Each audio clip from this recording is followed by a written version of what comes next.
তো hello everyone, welcome back to my channel. কেমন আছো তোমরা সবাই? তো আজকের ব্লগটা এখান থেকেই শুরু করছি। রান্নাঘরে ভাত বসিয়ে দিয়েছি, আর এখানে মা কতগুলো সুজনি শাক তুলে এনেছিল, সেগুলোই আমি এখানে বাছছি।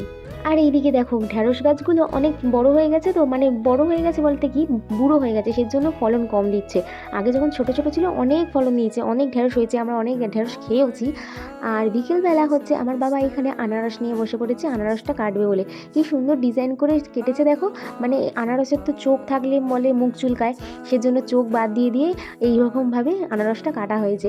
আনারসটা কিন্তু অত্যন্ত মিষ্টি ছিল, মানে খুবই মিষ্টি ছিল। আর এই আনারস ফলটা অত্যন্ত মানে মুখের স্বাদে ভালো লাগলেও এটার কিন্তু অনেক সাইড এফেক্ট আছে। যারা হোমিওপ্যাথিক ওষুধ খায় তাদের অ্যাকশন পুরোটাই কেটে যায় এই আনারস খেলে।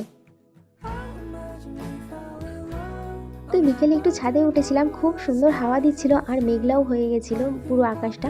এত সুন্দর ওয়েদারটা লাগছিল কি বলবো। আর এরকম মেঘ হলে হাওয়া দিলে আমি ছাদে গিয়েই বসে থাকি। তো ব্লগটা আজকে এখানেই শেষ করলাম।